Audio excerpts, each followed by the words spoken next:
My name is Alex Walton, and this is my stress interview video. The first person that I interviewed, when I asked them, when do you most often feel stressed, their answer was at work.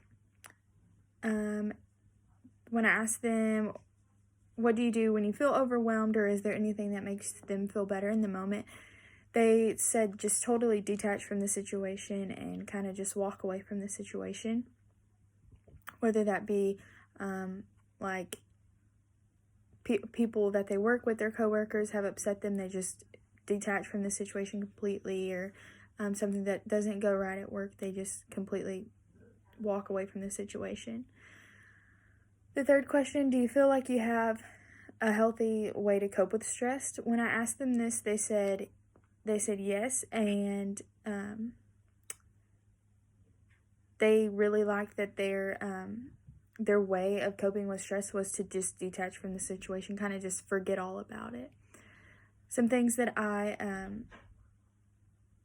suggested to them was emotional intelligence, which is found on page 156 of the textbook, and it just pretty much says, I'm going to read the definition of it, but it pretty much just says the ability to accurately identify and understand one's own emotion, reactions, and those of others. So this could be whether something that they've done, their actions have caused themselves stress, or the actions of their coworkers has caused them stress, and just to be aware of that and to acknowledge that. The second one that I suggested for them was an attitude of gratitude, which is found on page 180, and I pretty much just said this because they should be thankful that they have a job, and just kind of slip. For the second person that I interviewed, their answer to the first question that I asked, when do they feel most often stressed, was making a big career choice or education choices.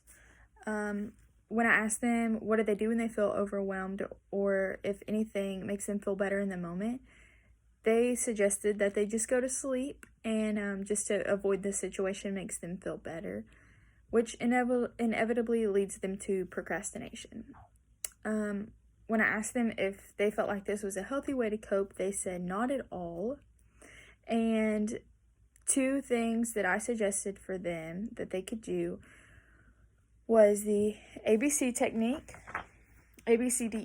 technique, and this is just it consists of examining irrational beliefs that makes us anxious, changing those beliefs, and envisioning more positive consequences to our actions. So because they keep falling asleep or going to sleep to avoid the situation, using the ABCDE technique would help them realize what their actions are causing them and the consequences are from those actions. The second one that I suggested was time management, because poor time management will cause stress for sure, especially when it comes to planning out important things like career choices and education choices.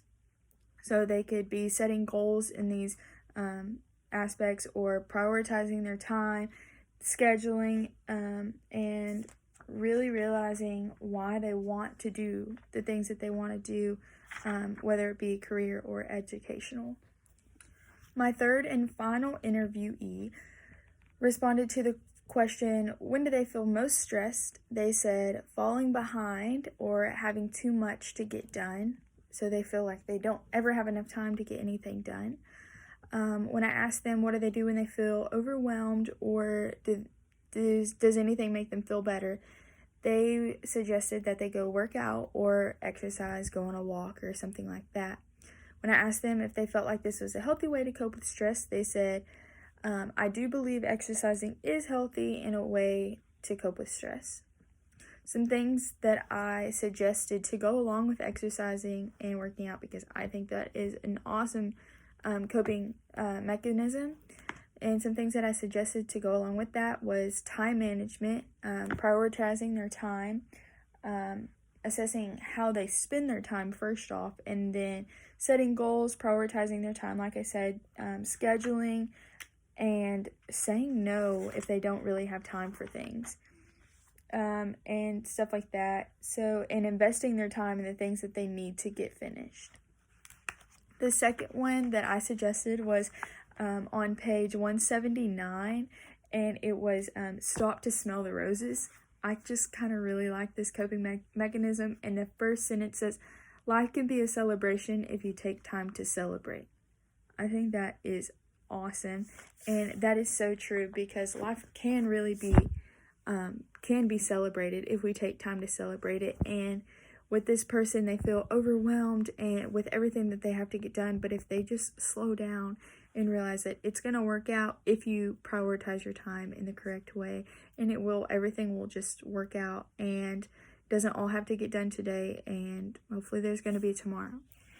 So this is some parallels that I saw and found between all three of my interviewees, where having big choices to make and trying to decide where they wanted to spend their time, and the big choices, whether it be big career choices or educational choices, or even choices at work. So they're having trouble making big choices, and also their coping mechanisms are lacking. They don't really have a good secure and foundation to cope with stress, mostly because most people just don't know how to cope with it. They just kind of write it off or fall asleep, or just kind of detach from the situation entirely. So my name is Alex Walton, and this is the conclusion to my stress interview video.